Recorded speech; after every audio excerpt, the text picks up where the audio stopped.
Seja muito bem-vindo a mais um episódio do Além da Sessão, podcast da Câmara de Vereadores. Espaço onde a gente discute temas importantes, contamos boas histórias e damos voz para quem faz a diferença. Hoje estamos com convidadas mais que especiais que estão aqui para falar um pouco sobre o Abril Azul, mês de conscientização sobre o transtorno do espectro autista. Também sobre a segunda caminhada de conscientização ao autismo, entre outros assuntos importantes. Estamos aqui com elas, Poliana Glink e Tatiane Stum. Muito obrigado pela presença, meninas. Obrigada, Matheus. Obrigada ao pessoal que nos acompanha através da Câmara de Vereadores. Primeiramente, parabenizar esse espaço tão importante para a nossa comunidade, para a gente discutir assuntos interessantes, né, da nossa comunidade e também esclarecer algumas dúvidas, em especial hoje sobre o autismo. E Tati, para quem não conhece, é presidente da Associação das Mães Incríveis e também presidente do Conselho Municipal da Pessoa com Deficiência, é isso? Isso aí. Também conhecida como Prof. Tati, né? Ou a mãe do Mateuzinho, mas, né? Muito bem, meninas. Vamos começar direto ao assunto. Eu quero saber o seguinte. Aqui, não sei se vocês já acompanham o nosso podcast, mas eu me passo por uma pessoa que eu não sei de nada sobre o assunto, tá? Então vamos lá. Como que vocês descreveriam para alguém que nunca ouviu falar sobre o autismo? O que é? Posso dizer, Matheus, para você, primeiramente, que autismo, como muitos acham que é uma doença. Vamos começar por aí. Autismo não é uma doença porque ela não tem cura. O autismo, então, você traz esses traços genéticos de família, né? É uma questão neurológica, uma condição da pessoa que ela carrega para o restante da vida dela, né? Então, ela não pode ser considerada numa doença porque ela é um transtorno do espectro autista, um transtorno no neurodesenvolvimento, que você vai trabalhando ao longo da vida com terapias específicas para cada criança. Por isso a importância dos trabalhos individualizados com os autistas. Tati, eu quero saber de ti. Como é que tudo começou assim na tua vida? O que aconteceu? Qual que foi o ponto zero, assim? O ponto zero foi o nascimento do Matheus, né? Há 18 anos já tá um homenzinho, meu Matheus. Nem é mais Mateuzinho, né? Como todos chamam. Então foi na hora do nascimento, né? Que foi um baque, assim, pra mim e pra minha família, né?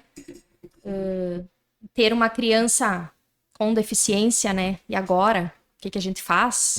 Que vai atrás do quê? Como que funciona? Como é que eu vou identificar as crises convulsivas que ele tinha? E aí começou toda a nossa caminhada, né? Nossa caminhada em busca dos direitos dele e, em consequência disso, o direito das outras crianças também. Porque a gente acaba trazendo todos juntos, né? A gente não consegue lutar só pelo nosso. A gente sempre briga por todos, né? Eu digo briga porque, às vezes, a luta é bem difícil, bem árdua. A batalha, às vezes, é grande até que a gente consegue alguma coisa. Mas eu digo que o Matheus abriu muitas portas. Ele é, assim, do grupo das mais incríveis, ele é a criança, uma das mais velhas, até então. E até na questão da inclusão escolar, o Matheus abriu portas aqui na cidade, assim. Ele foi um dos primeiros que conseguiu frequentar as EMEIs, né? Não tinha outra criança com deficiência que frequentava quando ele começou. Logo depois veio a Manu, que é da nossa amiga Marlene também. E o Matheus frequentou a escola regular, ele... Enfim, o Matheus, a gente, apesar como a Poli falou, não é uma doença, né? Ele tem paralisia cerebral, também é uma condição neurológica. Ele tem o grau 5 da paralisia, são 5 graus, ele tem um mais dependente, né? Que precisa de mais auxílio de todos nós. Então, realmente foi um desafio imenso desde o começo. E continua sendo a cada dia. Às vezes tem fases que são mais tranquilas, outras são mais conturbadas. Sempre tem desafios a serem enfrentados. E nós estamos aí, sempre buscando. Sempre buscando, correndo atrás. E no teu caso, Poli, como é que foi? O meu, então, um pouco mais recente. Então, faz em torno de 5 anos, na verdade 4, porque o Miguel, então, tem 5 anos. E nós descobrimos, ele já tinha 1 ano e 4 meses. Então, é uma situação, assim, mais recente. Assim como tantas outras famílias aqui na nossa comunidade. Porque o autismo é um estudo recente, né? Antes, sim, tinha autismo, tinha. Mas os estudos não estavam tão avançados quanto estão hoje. Então, os diagnósticos, os laudos, eles estão saindo com mais frequência justamente por isso, porque os profissionais estão se capacitando, tentando entender melhor o comportamento das crianças, em especial os menores, né? Em torno de 1, 2, 3 anos, que é uma faixa importante de análise do crescimento da criança, né? Dentro da carteirinha de vacinação, a gente tem, né, as características de cada fase do desenvolvimento da criança. E quando a criança ela não atinge aquele nível de comportamento, já se questiona, opa, tem coisa errada aqui, né? Vamos investigar, vamos mais a fundo. Então, por isso que é importante a gente ter esse acompanhamento desde bebê, né? Porque desde bebê, a criança ela já apresenta traços, ela já demonstra comportamentos que precisam ser verificados pelos pais, inicialmente, né? E também pelos profissionais, pediatras, que acompanham essa criança. Então, meu caso começou faz 4 anos. Desde lá, várias terapias semanais, escola, em casa, enfim, um trabalho constante e diário. Sim, nunca acaba, né? Não. E assim, qual foi o momento que vocês perceberam que vocês precisavam se envolver nessa causa, tomar frente? Foi quando vocês descobriram ou foi porque você, tipo, teve uma virada de chave assim que, não, alguém precisa tomar frente disso? Eu confesso que, assim, tomar a frente, como hoje sou, né, do grupo e do conselho, estou mais envolvida, né, diretamente nesses assuntos, nessa causa, e demorou um pouquinho, porque a gente fica com muito medo, né, no início. O medo daquilo que tu não conhece, que tu não sabe como fazer, que tu não tem ninguém conhecido que tenha vivido a mesma situação. Então é uma descoberta a cada dia, né? Tu vai descobrindo como que tu vai ir conduzindo todas as situações, a questão das terapias, onde procurar, como obter. Quando o Matheus era pequeno, eu tive que entrar muito com processos judiciais para conseguir todas as terapias que ele precisava, né? Ele tinha as terapias que o SUS fornecia, que a Secretaria de Saúde fornecia, mas eu queria mais. Então, algumas a gente teve que buscar via judicial para conseguir. E sempre com muita batalha, muita, né, procura, mas conseguiu. E aí chega um momento, assim, eu sempre senti muita falta de ter essa troca de experiência com outras pessoas, outras famílias e mães, enfim, que eram atípicas, né, que tinham crianças com deficiência. Quando o Matheus começou a frequentar pai, ele ia para fazer a ecoterapia, que tinha na época, né? Hoje não tem mais, que é uma perda, porque era algo muito benéfico. A ecoterapia foi uma das terapias que mais ajudou o Matheus na questão do equilíbrio corporal. Dele conseguir se firmar a coluna, firmar a cabecinha. Então o cavalo ele ajuda muito, muito mesmo. E então ele começou a frequentar pai em função disso, porque eu até então eu tinha aquele certo, eu não sei se era um preconceito, mas de certa forma era, porque tu dizia, não, meu filho não vai precisar ir na pai, né? Tu sempre tem aquela esperança de que tudo vai, sei lá, acontecer um milagre e tudo vai mudar. E a gente tem aquela esperança sempre, né? Esperança de que vai caminhar e tudo mais. E as terapias, elas são para isso, pra gente tentar desenvolver o máximo que consegue, né? Às vezes não é possível, mas o que a gente consegue, a gente tá sempre indo atrás, né? Sempre em busca. E então, lá que eu comecei a ter mais contato com outras mães, né? Porque nesse dia da ecoterapia, as mães geralmente iam acompanhar o filho. E aí que eu comecei a ter mais contato e eu vi como aquilo fazia diferença pra mim, né? De ter esse contato, assim, com outras mães. E aí foi indo, assim, dá pra se dizer que a partir ali de... Acho que foi 2019 que a gente fez o nosso primeiro movimento, que aí realmente eu tomei a frente, que eu pensei, não, a gente tem que movimentar, a gente tem que fazer alguma coisa, porque os nossos filhos precisam ser vistos também. Sim. Porque eles têm tantas potencialidades que às vezes passa despercebido, né? Então, aí que eu procurei algumas mães que eu já conhecia, e essas foram trazendo outras mães, e a gente foi criando o grupo, e aí começou toda essa movimentação, né? Então dá para dizer ali, a partir de 2019, que eu me mexi mais, digamos assim, que estou mais à frente e que estou cada vez tentando me envolver mais e buscar mais para as crianças com deficiência. E falando das potencialidades deles, qual que é o maior mito que ainda existe sobre o autismo, sobre outras deficiências? O que vocês acham? Eu acho que as pessoas ainda costumam olhar o deficiente como enxergando só a sua deficiência, né? E a gente hoje diz, o termo correto de se referir é pessoa com deficiência, justamente porque a pessoa vem antes da sua deficiência, da sua condição. Então, não interessa se a pessoa não sabe falar, ou não sabe se manifestar. Por exemplo, o Matheus não se manifesta com palavras, né? Mas o olhar dele diz tudo, e ele é muito inteligente em vários outros aspectos. Então, nós temos que observar essas potencialidades e valorizar. E eu acho que isso ainda falta um pouco aqui no município, talvez alguma coisa de mostrar mais. A PAI faz muito esse trabalho, né, de fazer apresentações e de estar mostrando as potencialidades deles. Hoje, com várias oficinas que eles têm lá de movimento, de música, enfim, todas as outras que eles trabalham, nem conheço todas, porque são tantas oficinas legais que eles têm lá agora. E eu acho que é isso, é mostrar o quanto eles podem alcançar, né? Mais direcionado ao autismo, assim como eu sou prof, também tenho esse contato com crianças autistas. Eu tenho uma aluna que é autista e do ano passado para cá ela tem apresentado uma evolução muito grande. E isso deixa a gente muito feliz, porque a gente vê o quanto que o desempenho, a vontade deles demonstrar que eles conseguem fazer as coisas. Sim. Que não é por ter uma limitação que eles não conseguem, eles vão no tempo deles, né? E a gente percebe o quanto eles ficam felizes quando eles conquistam algo. Porque para eles a dificuldade é maior, né? Por exemplo, estar num local onde tem bastante barulho, música alta, muitas pessoas.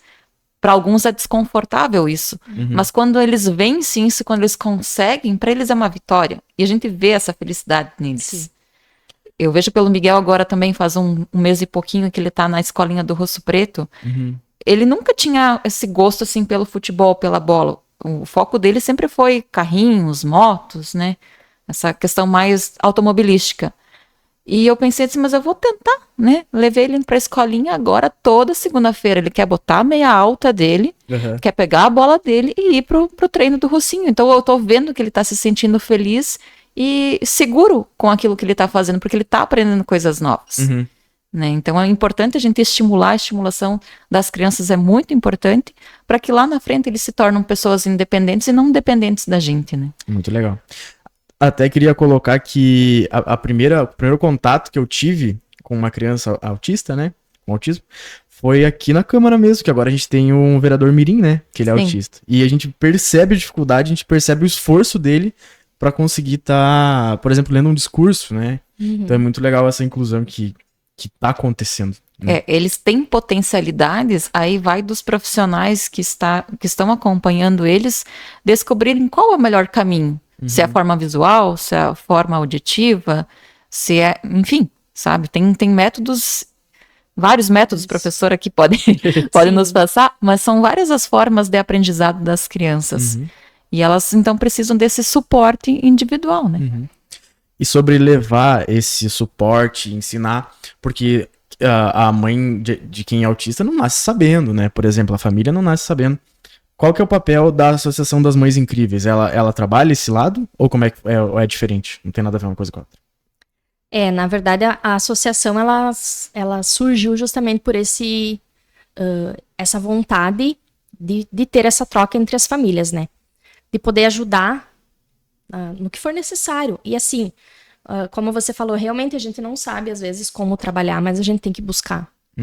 O mais importante é você ter a vontade de fazer as coisas. E agora eu digo como prof também, vou até fazer um puxãozinho de orelha nas outras profs agora.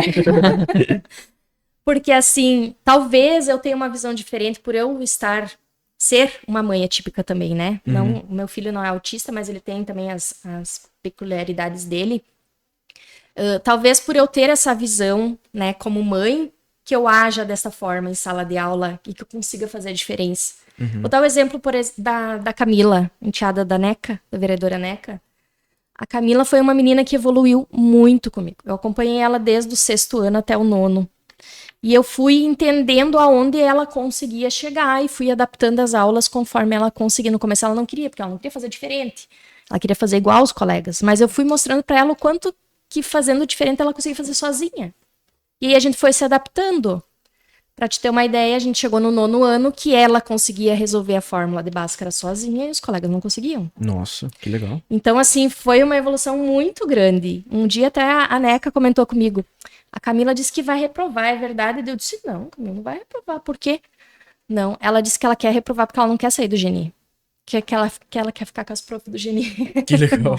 Porque a gente tinha esse olhar, né? Uhum. Em cima dela, assim. E isso faz toda a diferença. E eu vejo, às vezes, de algumas outras profs que talvez não tenham esse mesmo olhar. E é difícil. É muito difícil incluir uma criança dentro de uma turma regular. Não é fácil. E eu sei que, às vezes, no município, são tantas crianças que, às vezes, acaba indo 2 ou 3 crianças autistas, de repente, na mesma sala de aula. E a gente sabe o quanto que isso é desafiador. Tanto para o professor quanto para a turma. E o autista, ele é muito individual. Isso. Um autista é diferente do outro. Você não tem como trabalhar eles da mesma forma, Exato. né? Até pelos níveis de suporte, hoje são divididos, né? Nível 1, nível 2, nível 3 de suporte. Mas mesmo dentro do nível 1, dentro do nível 2, dentro do nível 3, cada um é diferente. Então, é um trabalho realmente individualizado. E quando você tem mais numa turma, e as turmas, elas são grandes, né? Então, essa dificuldade, ela realmente existe. E, claro, um trabalho individualizado e tudo mais. Mas eu quero saber, mais individualizado ainda, como é que foi o processo do diagnóstico? Não sei se é um tema meio pesado para falar ou não. Quais foram os sinais que chamaram a atenção, assim? Ou como é que funciona? É antes, é depois? Tá, eu já digo, hoje de manhã até comentei com a Tati, bom, Tati, falar de qualquer assunto parece fácil, mas quando se fala, quando a gente vive isso dentro de casa, a gente fica nervosa, né? Eu tô nervosa aqui, mas tô bem. Bom, a questão do diagnóstico ali foi aquele período, assim, de luto que a gente vive, até entender, porque você não sabe nada sobre o assunto, e de uma hora para outra você tem que resolver isso para ontem. A sensação que a gente tem ali, né? Sim. Corre para um profissional, corre para outro, né? E, bom, daí vai. Não encontra profissional, não encontra horários, questões financeiras, são terapias caras, né? O que você faz, onde você corre. Então, foi um período, assim, bem delicado, mas eu te digo, assim, que a vontade de vencer e a vontade de ver o Miguel bem foi maior, assim, superou toda e qualquer frustração que a gente recebeu ali na hora do laudo. Então, quando a doutora nos disse que o Miguel era uma criança especial, que precisava de atendimentos especiais, imediatamente encaminhou para a fono, porque ele já estava com a fala atrasada. Então, a fono foi de forma imediata. Mas os outros profissionais demorou um pouquinho até a gente conseguir encaixar horários de trabalho, né? Hoje, tanto pai quanto mãe trabalham. E agora, como a gente faz, ajusta daqui, ajusta ali. Então, foi, assim, um período bem complicado. Graças a Deus, passou. Hoje, a gente tem isso dentro da rotina da vida da gente, né? Então, a gente já sabe que segunda é isso, terça é isso, quarta... Sabe? Todo dia tem alguma atividade relacionada ao Miguel, além da escola, né? Então, foi um período crítico, foi complicado ali no início, mas a gente, de cabeça em pé, soube enfrentar e seguir em frente. Muito bem. Acho que o principal, assim, é que, como não tem cura, é uma coisa que a gente vai ter que lidar para a vida toda, né? Exato. E eu acho que isso que pesa mais. Exato, né? Exato. Não tem um fim aquilo, né? Então, tem que... Aprender a lidar e lidar. Exato, e cada dia é um dia, como a Tati disse, cada dia hoje tá bem, amanhã pode ser que não esteja, né? Você vai, que nem, por exemplo, com o Miguel, estava indo tudo 100%, sabe? Dentro do planejado. Aí veio a Expo Direto, mudou a rotina lá em casa, já mudou o comportamento dele também. Aí você tem que voltar, acalmar, para depois seguir no ritmo de novo. E assim, claro, a Poli menos tempo, a Tati bem mais, né? Mas o que vocês gostariam de ter ouvido no momento do diagnóstico, mas que ninguém falou? Tipo, alguma dica ou tem alguma coisa que ajudaria vocês? Eu, na verdade, quando eu recebi o diagnóstico do Matheus, foi logo após o nascimento dele, né? Ele nasceu aqui no Metoque e com 3 dias de vida, quando eu recebi a alta, fui direto a Passo Fundo com ele. Na época, o doutor José Luiz, né, que era o pediatra que acompanhou, ele organizou tudo, então eu saí do hospital direto na ambulância para Passo Fundo para consultar com um neurologista lá, que é o doutor Nério Azambuja, que até hoje atende meu filho, então 18 anos já mesmo. Também tive essa experiência de atender. Então nós chegamos lá no São Vicente para ele fazer uma consulta e ele ficou lá internado. né? Ficou 18 dias lá, nós até então não sabíamos direito o que estava acontecendo, e aí que veio, então, a questão da paralisia cerebral. E aí a gente fica pensando, assim, eu não sei te dizer, assim, o que eu gostaria de ter ouvido. Foi um momento tão conturbado, assim, difícil. Eu lembro cada segundo, assim, que eu passei lá no hospital, nesse momento com ele. Eu tinha feito uma cesárea, eu não podia ficar lá no hospital com ele. Então, a minha mãe ficou lá, eu vim pra casa, de volta com a ambulância. Daí eu ia todos os dias, né, pra deixar o leite lá pra ele e tudo mais.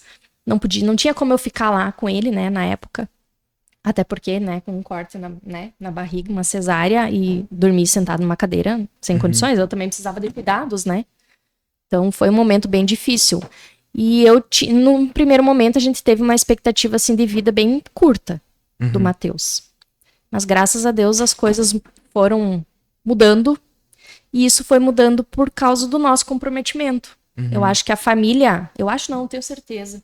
Que a família faz total diferença na vida de uma criança com deficiência, seja a deficiência que for. Porque a família que vai junto, né? Porque tanto eu quanto o Marcelo, né, meu marido, pai do Matheus, os meus pais, os meus sogros, todo mundo, assim, eu tenho uma rede de apoio muito grande dentro da minha família. E isso fez total diferença.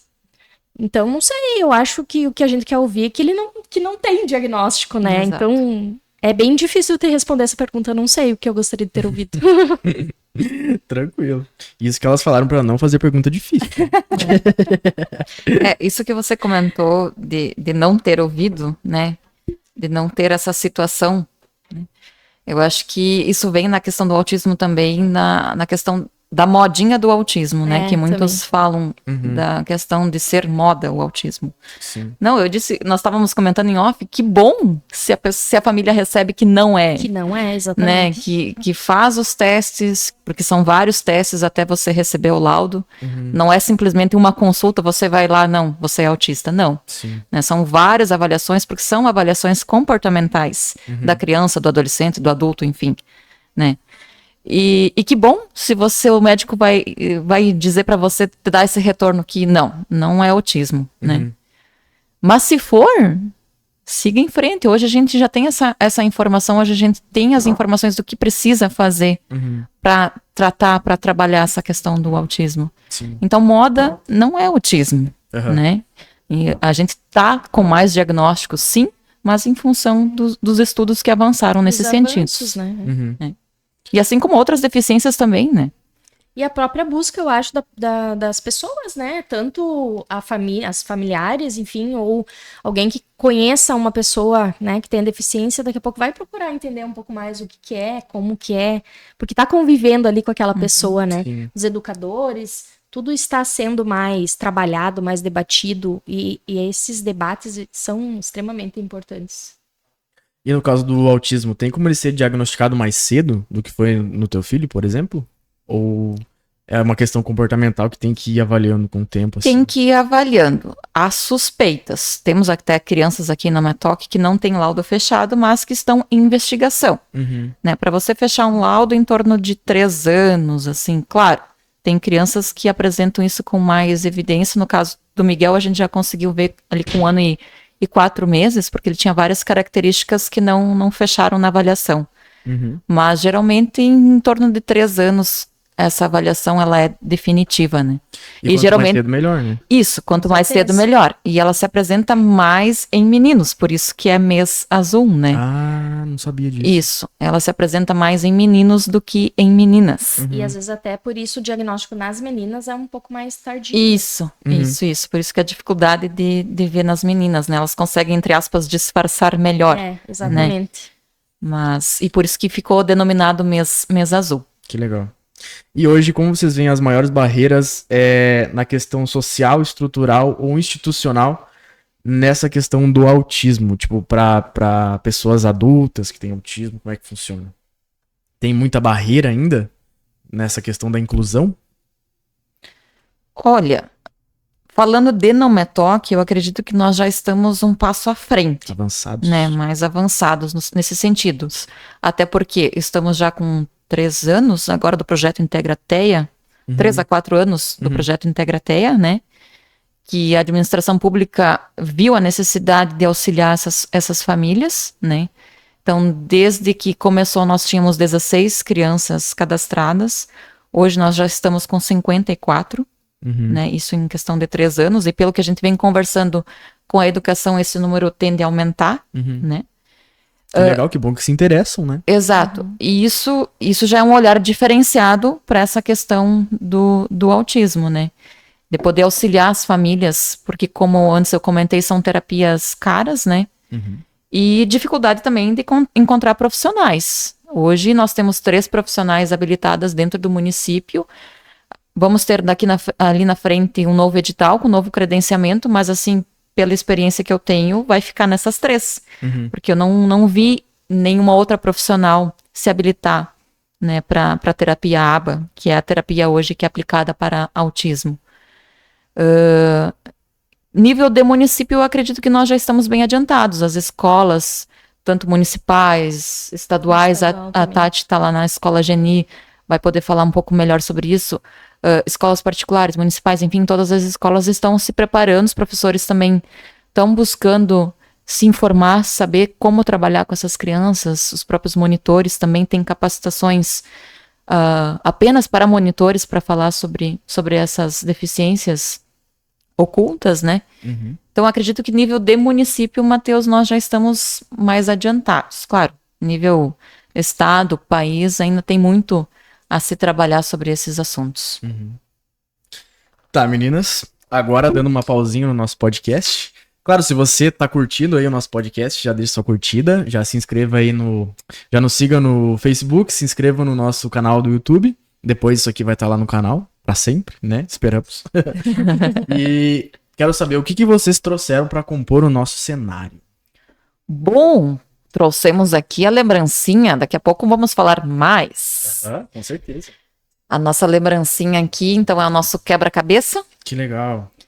Que nós estaremos dando de presente às pessoas que comparecerem na palestra, mas daqui a pouquinho vamos falar mais, então, sobre essa palestra. E qual que é o sentido do quebra-cabeça no autismo? Quero aprender agora. É você montar ele, né? Temos aí as 4 peças ali. Eu ia dizer.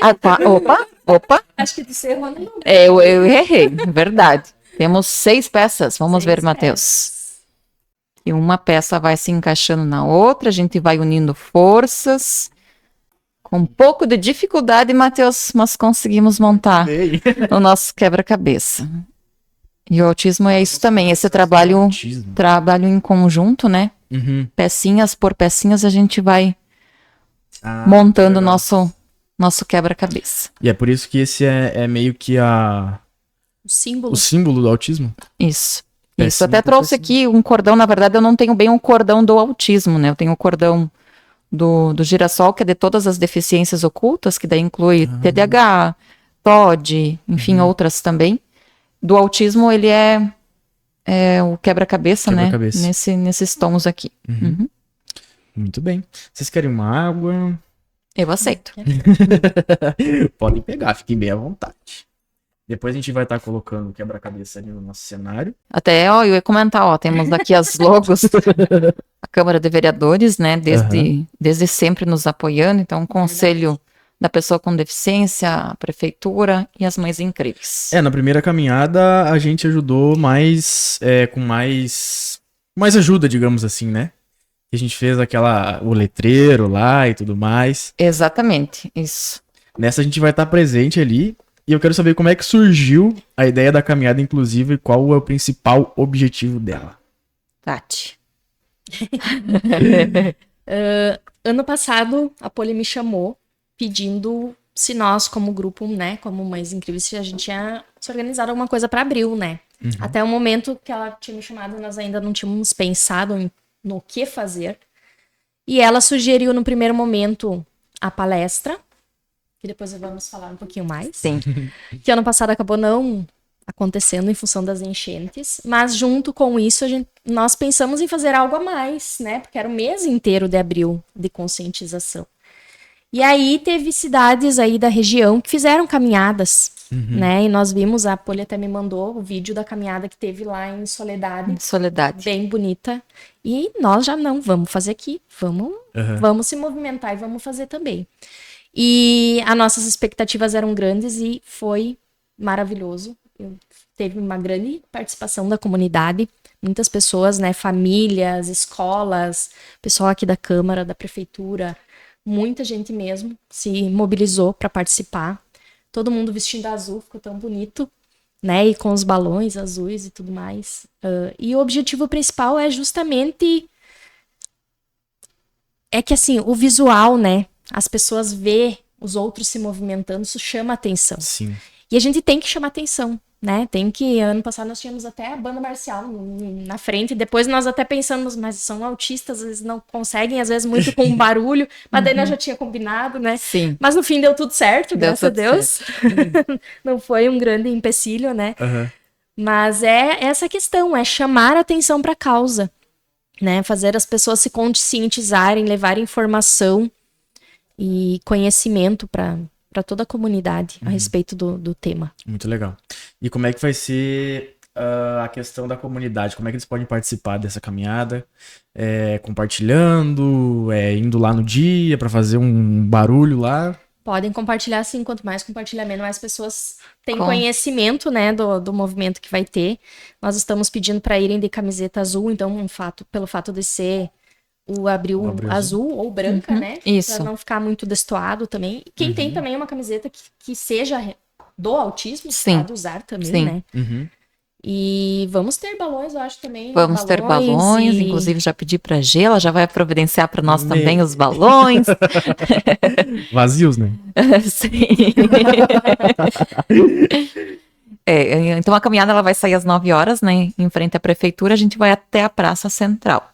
Esse ano a Tati estava conversando com a Mirceia da PAI, eles vão contribuir com uma bela apresentação da banda da PAI. Ah, que legal. Então eles devem estar ensaiando, vamos ver se vão conseguir ensaiar em tempo a musiquinha que nós pedimos para eles.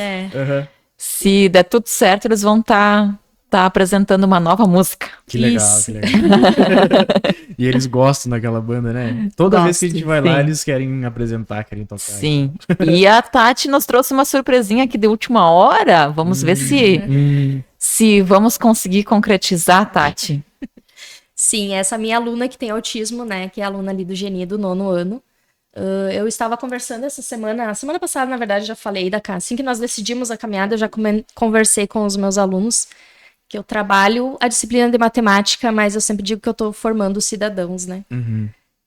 Seres humanos em primeiro lugar.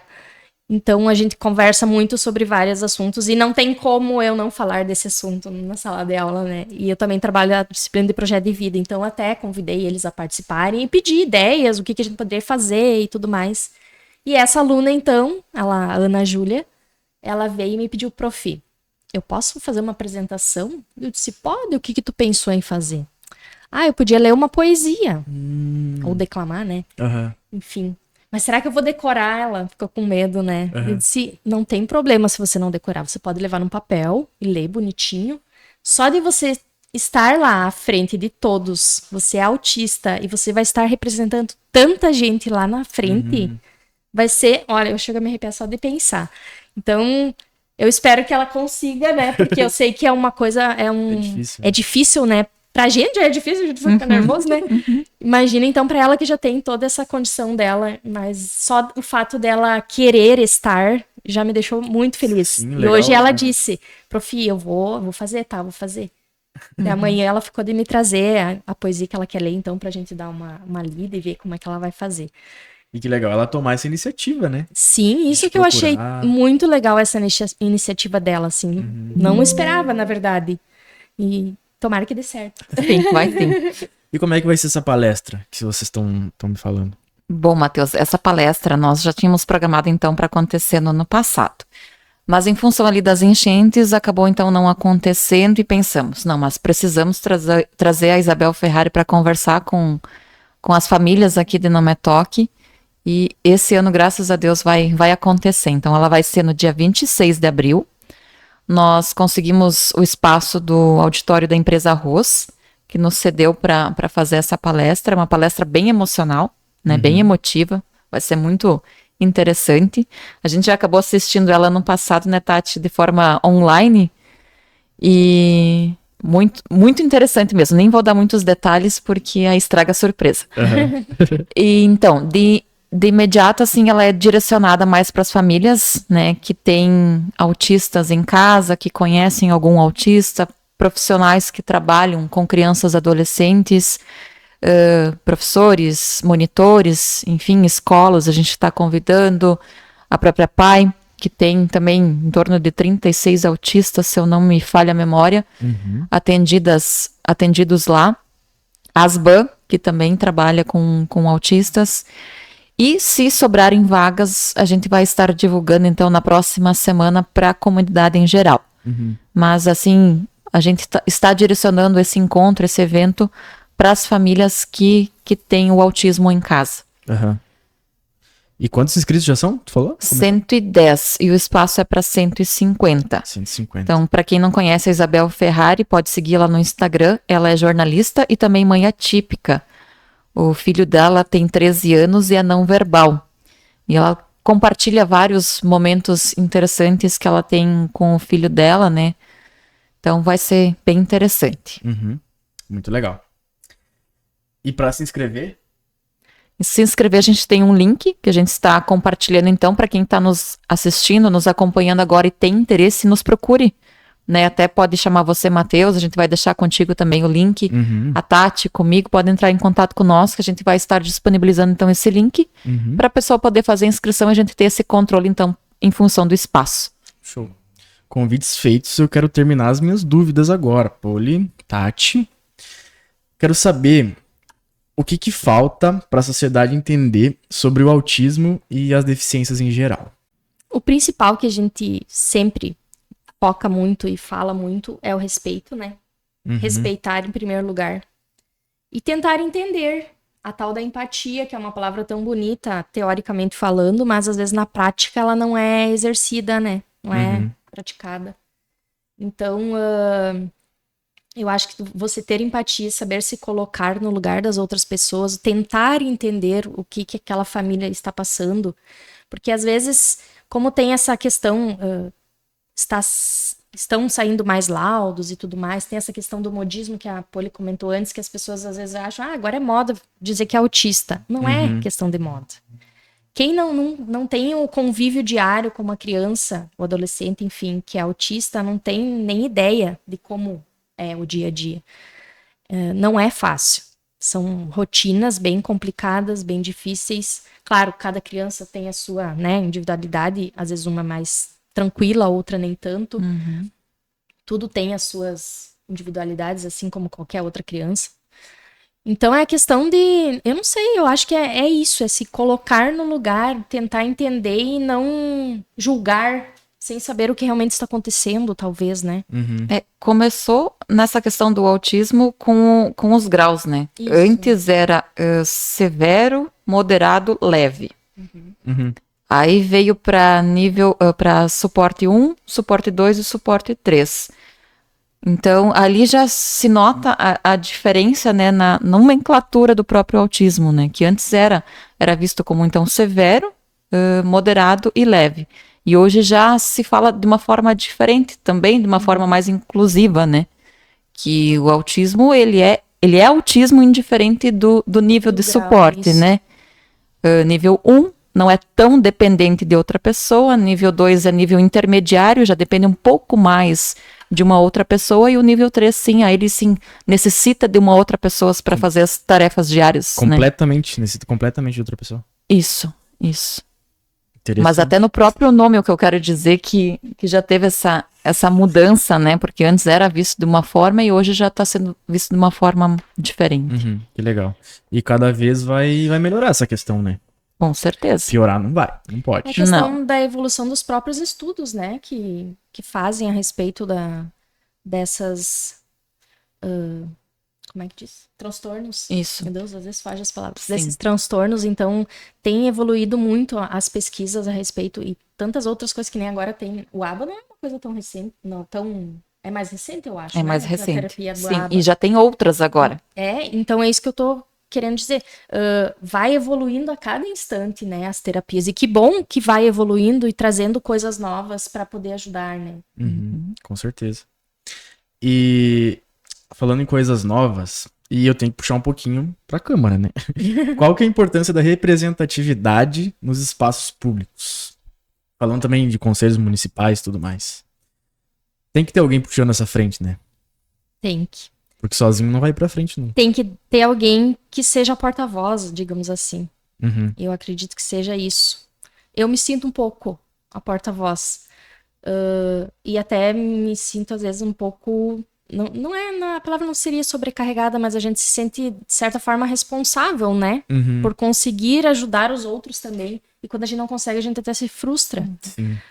Porque a gente sabe o quanto que é difícil as famílias externarem tudo que estão passando. Às vezes não querem que as outras pessoas saibam tudo que é enfrentado. Uhum. E tá tudo bem, né? Cada um tem o seu modo de agir, de pensar, enfim. Tá tudo certo. Então eu acho que é importante, sim, alguém puxar a frente em todos os sentidos, aqui dentro da Câmara, na Prefeitura, enfim, em qualquer lugar que seja público e que a pessoa tenha mais influência, eu acho que é importante, sim. Muito importante. Pra finalizar, meninas, qual que é a mensagem que vocês gostariam de deixar pros pais, mães, educadores e toda a sociedade, no geral? No geral ainda, não vamos falar sobre os nossos eventos próximos. Eu acho que a principal frase é que não é doença, não tem cura. É uma condição e a gente tem que aprender a conviver com essas condições. Tem que se adaptar. Não é a criança que tem que se adaptar a uma sala de aula regular. É a sala que tem que se adaptar a essa criança. Uhum. Então, tem que mudar um pouco o olhar. Olhar de uma forma diferente. Uhum. Olhar com um olhar mais sensível. Carinhoso, né? Mais talvez. carinhoso também. Um olhar de compreensão. Entender que nem sempre as coisas vão sair como a gente pensa que vai. Uhum. Mesmo a gente tendo a vontade de adaptar uma aula, por exemplo, falando agora na área da educação, você vai adaptar a aula para aqueles alunos que você tem ali e às vezes não dá certo. Então, vamos tentar de uma outra forma. Não é só uma metodologia que existe, tem tantas hoje em dia, tecnologias até que podem ser utilizadas. Então, é questão de se movimentar, né? Correr atrás e tentar fazer sempre o teu melhor. E o diálogo nessa parte é muito importante, eu vejo assim pela questão do Miguel, porque são vários profissionais que atendem as crianças, né? Então é importante manter essa rede de contato, né? Escola, pais, as professoras que atendem ele fora, eu digo ele, mas eu digo todas as crianças, né? Sim. As terapeutas, enfim, é importante que essa rede toda se converse. Porque não adianta em casa você fazer de uma forma, na escola você fazer de um formato e as terapeutas de outra forma. Exato. Aí o resultado não vai ser aquele que a gente espera. Então, um recado que eu deixo, assim, que essa rede de contatos funcione, sabe? Que os pais não tenham vergonha de expor as suas dificuldades, as suas angústias ou suas dúvidas com professores, com terapeutas, médicos, enfim. E que isso se compartilhe, né? A gente compartilhando informação, compartilhando dúvidas, questionamentos, alguém vai te dar a resposta correta. E para essa rede funcionar, me surgiu uma dúvida agora. Tem algum jeito da comunidade em geral se conectar com mães, com pais que tenham filhos com autismo? Por exemplo, o papel das mães incríveis ali e tudo mais. É só para quem tem o filho que tem autismo, tem alguma deficiência? Ou Não. qualquer um pode entrar? Isso é uma coisa que a gente fala bastante. A associação, ela foi criada com a intenção de acolher essas famílias, principalmente. Porque quando as crianças precisam de alguma terapia, a gente tem onde recorrer. A maioria das pessoas sabe, ou alguém pode informar. Tu vai lá na saúde e tu consegue o tratamento que tu precisa. Vai precisar desse tratamento do Integra Terra. A educação, de repente, vai te direcionar, né? Mas as famílias como que ficam, né, nesse todo? Então, a gente pensa no acolhimento da família. Ser uma rede de apoio para a família no sentido de também enxergar essas pessoas que estão cuidando das crianças que têm alguma deficiência ou algum transtorno, enfim. Me fugiu a pergunta dele agora, pensei outra coisa. Meu pensamento foi para outro lado. Peraí. Eu quero saber como é que A comunidade pode, geral. sim, isso. Daí, nesse sentido que eu quis dizer. A associação, ela foi criada, então, pensando nesse acolhimento, só que esse acolhimento, ele pode ser feito, sim, e deve ser feito por outras pessoas. Eu acho que quem tem uma certa... como é que eu posso dizer a palavra? Acho Quem que tem tem empatia, né? empatia, enfim, que... Se sensibiliza com a sensibiliza, causa e isso. Alguém que se sensibiliza com essa causa é completamente bem-vindo, né? A nossa associação. Porque a gente tem que somar. Quem vier para somar vai com certeza ser muito bem recebido. Os encontros que a gente programa, geralmente a gente chama famílias típicas e atípicas. Quando a gente vai fazer encontros com mães, que às vezes faz reuniões, enfim, diálogos, a gente chama as duas, as típicas e as atípicas, justamente para isso. E já escutei de várias mães que não têm crianças com deficiência que puderam participar desses momentos conosco, que como foi enriquecedor para elas e poder ver também o quanto que tudo que a gente passa, enfim, o que a gente precisa, e como esse acolhimento faz diferença na vida das famílias. E a gente passa também a valorizar pequenas coisas, né? Exato. Acredito, pequenos degraizinhos ali que... Exato. Às vezes coisas que passam despercebido, né? Na correria do dia a dia, mas com esses cuidados, com essa atenção que se tem, a gente dá valor a cada momento. Muito legal. E isso é muito importante. Meninas, pra gente finalizar, de verdade agora, quero que vocês convidem de novo a população, né, para participar dos eventos e deixem uma última mensagem para quem está nos ouvindo agora. Então todos estão convidados, né? O mês de abril agora, com certeza, será o mês da caminhada em alusão à conscientização do autismo, né? Então estamos na segunda edição. Então todos estão convidados para neste sábado, dia 12 de abril, a partir das 9 horas, se caso chover, porque agora a gente também não sabe como é que o tempo vai se comportar, mas a princípio a previsão é de tempo bom, né? Então, se caso chover, a caminhada é cancelada, porque a gente não tem outra data mais, né? Sim.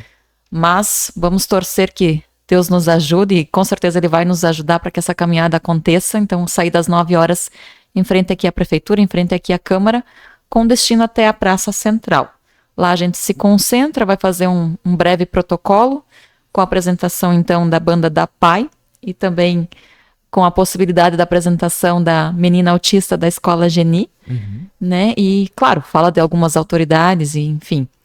E também para a palestra, então, do dia 26 de abril, com a jornalista e mãe atípica Isabel Ferrari. Então, essa palestra vai acontecer lá no auditório da empresa Rose, e contamos com todas as famílias, professores, monitores, enfim, pessoas ligadas a essa causa. Tati, alguma consideração final? Eu acho que é como eu já falei, as pessoas têm que ter respeito, têm que ter empatia, ter sensibilidade ao olhar, né, e trabalhar com uma criança autista ou qualquer outra deficiência que tenha. E sempre ter esse olhar, eu acho que olhar com o coração, eu sempre digo, né, que a gente aprende a olhar com o coração, porque eles são tão puros, eles têm uma essência neles que é diferente, não tem nem como explicar. Sabe que ontem eu recebi um vídeo de uma amiga minha lá de Porto Alegre, que também tem um filho autista, a mãe do Marvin, a Paty. Ah, sim. Ela me mandou um vídeo de um gurizinho, eu acredito que talvez com paralisia cerebral, porque parecia o Matheus, assim, na cadeira de rodas, numa escola, né, sendo recebido pelos coleguinhas. Eu comecei a chorar olhando aquele vídeo, porque eu lembrei de quando o Matheus ia pra escola regular, né? O Matheus parou de frequentar a escola regular, porque eu, como mãe, entendi que pra ele aquilo não estava mais sendo muito vantajoso, assim, pra ele não estava sendo legal. Então eu resolvi que ele frequentaria só a PAI a partir daquele momento. Eu não, né? Eu, Marcelo, a gente sempre toma as decisões juntos. E aquele vídeo me remeteu lá atrás, né? Quando ele ia na escola, ele frequentava a escola Girassol. E aqueles coleguinhas ao redor dele, brigando pra ver quem empurrava a cadeira de rodas dele, sabe? E depois eu fui prof de alguns desses alunos que foram colegas do meu filho.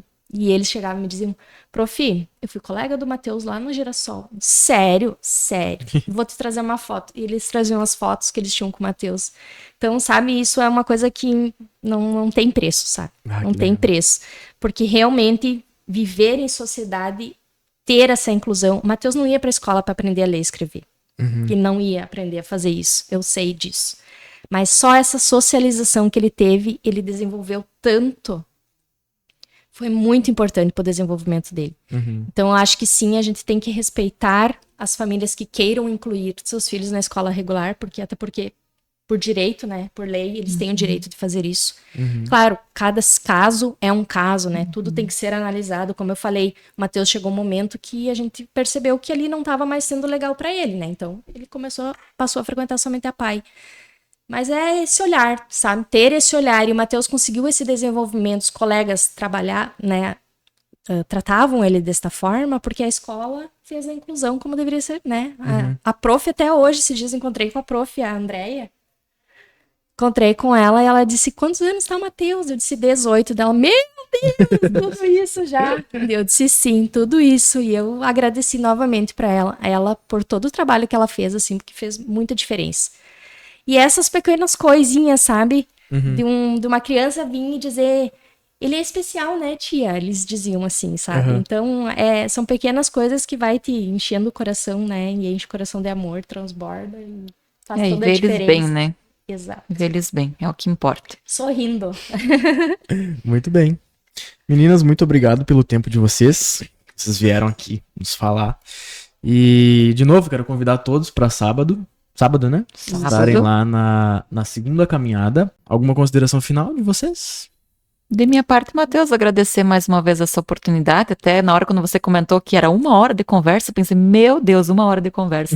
E passou essa 1 hora, né? Sim, passou. Passa rapidinho. Então, Matheus, parabéns pelo teu trabalho, muito obrigada e vamos lá.